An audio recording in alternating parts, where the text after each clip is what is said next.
Hi, it's Penny Black and Jill Foster here for your next PB&J card class, and today I'll be using two Penny Black stamps. The first is called Woodland Wonder and the next is Nature's Friends, and I'll be combining these with watercolors to paint two winter scenes. So here's the first card that we'll be creating, and then the second scene uses all the same techniques, only I did more subdued peaceful colors on the background.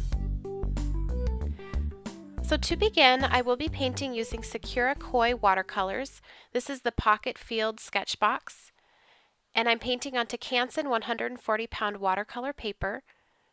I'm applying those colors directly to that watercolor paper. This first layer is a light layer, and then I'll go back and add some additional textures using the acrylic block. So I'm just first getting down this layer. I'll dry that with my heat tool. Now I'm going to paint the watercolors onto my acrylic block and then press the paper onto that color.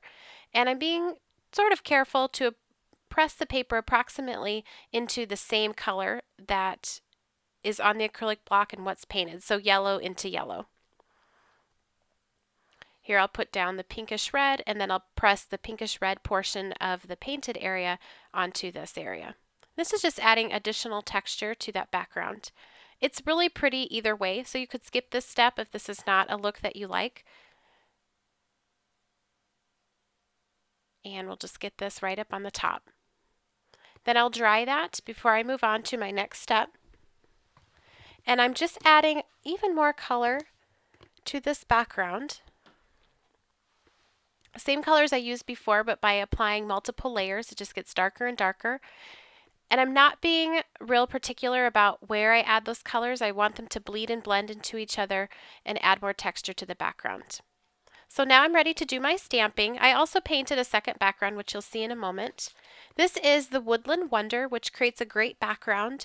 I'm going to be layering some stamped deer in front, but die cuts look great. Even a snowflake coming down would be really pretty. I inked this first one with Memento Luxe Espresso Truffle. And what I wanted was a color that was dark enough to really show against the pattern background, but wasn't too dark because I want the deer to be the crisp black and look more like they're in the foreground. Now for the next watercolor background, it was a bit lighter in color and also had less texture and movement to it. So I'm going to stamp this one with Memento Luxe ink in the color of Rich Cocoa. So it's just a little bit lighter color. So I'm pressing that onto the stamp. I pressed a little bit too hard and got a lot of ink in the open area of the stamp, so I'm just going to go in here with a baby wipe and wipe that up just to be sure it doesn't get onto the stamped image on the watercolor paper. I'm pressing pretty hard because I worked on the textured side of the watercolor paper, so just want to be sure that that image transfers well. Now to finish these off, I'm adding Gathered Twigs Distress ink. Along the edges and the bottom, I'm using the ink blending tool with the foam pad, starting off of the edge and working my way on. And I'll do that on this version as well. And I like to do this sometimes and create more than one card with the same technique but just different color palette.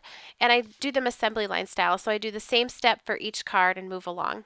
The next step is adding some vintage photo distress paint just right along the edges, and this adds to the sort of artsy painterly look and also finishes things off when it's mounted onto the card. It gives it a nice finished look.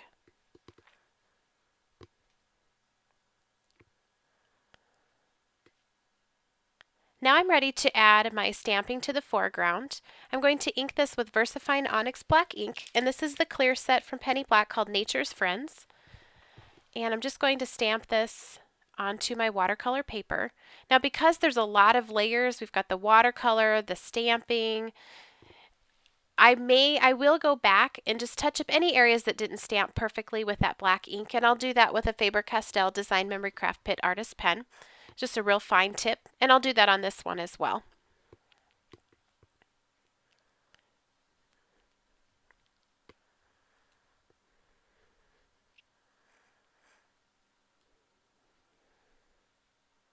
Now the final step, I didn't want that deer to look like it was just floating there on the card, so I want to ground that, and I wanted a color that was a little bit more opaque than the watercolors and dark, so I'm using distress paint in the color of Black Soot. I put it on my acrylic block and then I'm painting it on with a brush, and I'm also adding some water to blend it. And I'm splattering a bit of this up along the background of the card just to tie in that dark black into the background. And I'll do that on the other card as well. So here's a look at the finished card.